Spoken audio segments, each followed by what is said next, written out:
3 ಗ್ರಾಮ ಪಂಚಾಯತ್ ವ್ಯಾಪ್ತಿಯ ಸಹಸ್ರಾರು ಕುಟುಂಬಗಳ ಜೀವನಾಡಿ ಪಲಿಮಾರು ಅಣೆಕಟ್ಟಿನಿಂದ ಯಾವುದೇ ಕಂಪನಿಗಳಿಗೆ ನೀರು ನೀಡದಂತೆ ನಿರ್ಣಯ ಮಾಡಲಾಗಿದ್ದರೂ ಮೇಲಿಂದ ಅನುಮತಿ ತಂದಿದ್ದೇವೆ ಎಂದು M11 ನೀರಿಗೆ ಪೈಪ್ಲೈನ್ ಕಾಮಗಾರಿ ಆರಂಭಿಸಿದ್ದು ಆಕ್ರೋಶಗೊಂಡ ರೈತ ಕುಟುಂಬದವರು ಹೋರಾಟಕ್ಕೆ ಮುಂದಾಗಿದ್ದಾರೆ. ಈ ಬಗ್ಗೆ ಮಾತನಾಡಿದ ಮಾಜಿ ತಾಲೂಕು ಪಂಚಾಯತ್ನ ಸದಸ್ಯ ದಿನೇಶ್ ಕೋಟ್ಯಾನವರು, ನಮ್ಮ ಗ್ರಾಮಸಭೆಯ ನಿರ್ಣಯಕ್ಕೆ ಬೆಲೆಯೇ ಇಲ್ಲದಂತಾಗಿದೆ. ಪಲಿಮಾರು, ಇನ್ನ, ಬಳಕುಂಜೆ ಗ್ರಾಮಗಳ ಸಹಸ್ರಾರು ಕುಟುಂಬಗಳು ಈ ಪಲಿಮಾರು ಅಣೆಕಟ್ಟುವಿನ ನೀರನ್ನೇ ನಂಬಿದ್ದಾರೆ. ಕುಡಿಯುವ ನೀರು ಮತ್ತು ಬೇಸಾಯವಾಗುತ್ತಿದೆ. ಕಳೆದ ವರ್ಷ ಅಣೆಕಟ್ಟಿನಲ್ಲಿ ನೀರು ಬತ್ತಿ ಕುಡಿಯಲು ನೀರಿಲ್ಲದೆ ಟ್ಯಾಂಕರ್ ನೀರು ತರಲಾಗಿತ್ತು.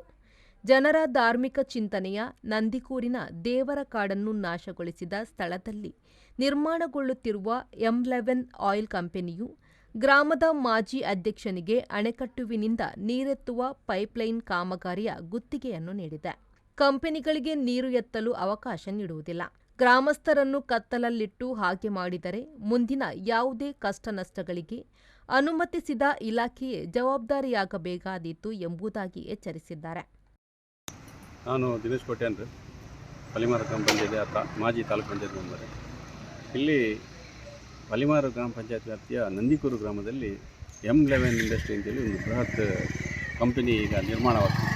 ಆದರೆ ಇದರ ಬಗ್ಗೆ ನಮ್ಮ ಪಲಿಮಾರು ಕಿಂಡಿ ಅಣೆಕಟ್ಟಿನಿಂದ ಅಲ್ಲಕ್ಕೆ ಇಲ್ಲಿಂದ ನೀರು ಸಪ್ಲೈ ಮಾಡುವಂಥದ್ದು ಈಗಾಗಲೇ ಪರ್ಮಿಷನ್ ಆಗಿದೆ ಎನ್ನುವ ನಿಟ್ಟಿನಲ್ಲಿ ಇವರು ಪಂಚಾಯತಿಯಿಂದ ಪರ್ಮಿಷನಲ್ಲಿ ತಗೊಂಡಿದ್ದಾರೆ. ಅದಕ್ಕೆ ನಾವು ಬಂದು PDO ಅವರಿಗೆ ಕೇಳಿದಾಗ ಅವರು ಹೇಳ್ತಾರೆ ಮೇಲಿನಿಂದ ಪರ್ಮಿಷನ್ ತಂದಿದ್ದಾರೆ ಅಂತ ಹೇಳ್ತಾ ಇದ್ದಾರೆ. ಈಗ ನೋಡಿದರೆ ಅಲ್ಲಿ ಅಣೆಕಟ್ಟಿನಲ್ಲಿ 2 ಫೀಟ್ನಷ್ಟು ನೀರಿದೆ, 2-2.5 ಫೀಟ್ ಇರ್ಬೋದು. ಯಾಕಂದರೆ ಈಗಾಗಲೇ ಕುಡಿಯುವ ನೀರಿನ ಸಮಸ್ಯೆ ಆಗಿದೆ, ಇಡೀ ರಾಜ್ಯದಲ್ಲಿ ಸಮಸ್ಯೆ ಇದೆ. ಕಳೆದ ಬಾರಿ ಕೂಡ ನಾವು ಟ್ಯಾಂಕರ್ನಲ್ಲಿ ನೀರು ಸಪ್ಲೈ ಮಾಡಿರುವಂಥದ್ದು. ಹಾಗಾಗಿ ನೀರಿನ ಅಭಾವ ತಲೆದೋರ್ತಾ ಇದೆ. ಈ ಸಂದರ್ಭದಲ್ಲಿ ಇವರು ಹೇಳ್ತಾರೆ ಮಳೆಯ ಹೆಚ್ಚುವರಿ ನೀರನ್ನು ಕೊಂಡೋಗಲಿಕ್ಕೆ ಅಂತ ಕಂಪನಿಗೆ ಅಂತ ಹೇಳ್ತಾ ಇದ್ದಾರೆ. ಆದರೆ ಮಳೆಗಾಲದಲ್ಲಿ ಹೆಚ್ಚುವರಿ ನೀರನ್ನು ಕೊಂಡೋಗಿದರೆ ಕೆಳಗಡೆ ಕೂಡ ಸಿಹಿ ನೀರೇ ಇರುವುದು, ಅಥವಾ ಅವರು ಪರ್ಯಾಯವಾಗಿ ಡ್ಯಾಮ್ ರಚಿಸಿ ಏನಾದರೂ ಮಾಡಿಕೊಳ್ಳಿ.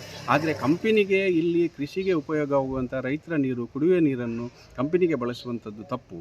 ಅದಕ್ಕೆ ಸಣ್ಣ ನೀರಾವರಿಯವ್ರ ಹತ್ರ ಮಾತಾಡಿದರೆ ಅವರು ಕೂಡ ನಾವು ಕೊಡಲಿಲ್ಲ ಸರ್, ಮೇಲಿನಿಂದ ತಂದಿದ್ದಾರೆ ಅಂತ ಹೇಳಿದರು. ನಾವು ಕಳೆದ ಗ್ರಾಮ ಸಭೆಯಲ್ಲಿ ಸಂಪೂರ್ಣವಾಗಿ ಎಲ್ಲ ಜನರು ಒಟ್ಟು ಸೇರಿ ಒಕ್ಕೊರಲಿನಿಂದ ನಿರ್ಣಯ ಮಾಡಿದ್ದೇವೆ, ಈ ಅಣೆಕಟ್ಟುವಿನಿಂದ ಯಾವುದೇ ಕಾರಣಕ್ಕೂ ಕಂಪನಿಗಳಿಗೆ ನೀರನ್ನು ಕೊಡಲಿಕ್ಕೆ ಸಾಧ್ಯವಿಲ್ಲ. ಏನಾದರೂ ಇದ್ದಲ್ಲಿ ಸಾರ್ವಜನಿಕರ ಸಭೆ ಕರೆದು ಸತ್ಯಾಸತ್ಯತೆಯನ್ನು ಆ ಕಂಪನಿಯ ಬಗ್ಗೆ ಪರಿಶೀಲನೆ ಮಾಡಿ ಸಭೆ ಕರೆದು ನಂತರಕ್ಕೆ ನಿರ್ಧಾರ ತೆಗೆದುಕೊಳ್ಳುವುದು ಎನ್ನುವ ನಿಟ್ಟಿನಲ್ಲಿ ಗ್ರಾಮ ಪಂಚಾಯತ್ನಿಂದ ಕೂಡ ನಾವು ತಹಸೀಲ್ದಾರರಿಗೆ ಈ ಮೂಲಕ ಮನವಿಯನ್ನು ಮಾಡಿದ್ದೇವೆ. ಈಗ ಯಾವುದೇ ಇಲ್ಲಿ ಪರಿಶೀಲನೆ ಅಥವಾ ಅದರ ಬಗ್ಗೆ ಸತ್ಯಾಸತ್ಯತೆ ತಿಳಿದುಕೊಳ್ಳದೆ ಈಗ ಏಕಾಏಕಿ ಕಾಮಗಾರಿಯನ್ನು ಆರಂಭಿಸಿರುವುದು ಬಹಳ ದೊಡ್ಡ ದುರಂತ. ಯಾಕೆಂದರೆ ಈಗಾಗಲೇ ಕಾಮಗಾರಿ ಆರಂಭವಾಗಿದೆ. ಈ ಕೂಡಲೇ ಈ ಕಾಮಗಾರಿಯನ್ನು ನಿಲ್ಲಿಸಬೇಕು. ಇದಕ್ಕೆ ಸಂಬಂಧಪಟ್ಟ ಅಧಿಕಾರಿ ವರ್ಗದವರು ಕೂಡಲೇ ಇದಕ್ಕೆ ಪರ್ಯಾಯ ವ್ಯವಸ್ಥೆಯನ್ನು ಮಾಡಬೇಕು.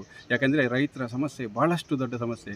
ಅಲ್ಲಿ ಸಾವಿರಾರು ಎಕರೆ ಕೃಷಿ ಭೂಮಿ, ಯಾಕೆಂದರೆ ಪಲಿಮಾರು, ಇನ್ನ, ಬಳಕುಂಜೆ, ಕರ್ನಿರೆ ಈ ಭಾಗದಲ್ಲಿ ಎಷ್ಟೋ ರೈತರಿಗೆ ಉಪಯೋಗವಂಥ ಈ ಒಂದು ಬೃಹತ್ ಅಣೆಕಟ್ಟು ಬ್ರಿಟಿಷ್ ಕಾಲದಿಂದಲೂ ನಡೆದುಕೊಂಡು ಬರುವಂಥ, ಅಲ್ಲಿ 3 ಪಂಚಾಯತಿಗೆ ಸೇರಿ ಒಂದು ಸಮಿತಿ ಮಾಡಿಕೊಂಡು ಆ ಅಣೆಕಟ್ಟನ್ನು ನಿರ್ವಹಣೆ ಮಾಡುವಂಥದ್ದು.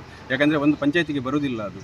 ಈ ಅಣೆಕಟ್ಟಿನ ನೀರನ್ನು ರೈತರಿಗೆ, ಜನರಿಗೆ ಉಪಯೋಗ ನಿಟ್ಟಿನಲ್ಲಿ ಬಳಸಬೇಕು ಎನ್ನುವ ನಿಟ್ಟಿನಲ್ಲಿ ನಾನು ಮನವಿಯನ್ನು ಮಾಡ್ತಾಯಿದ್ದೇನೆ.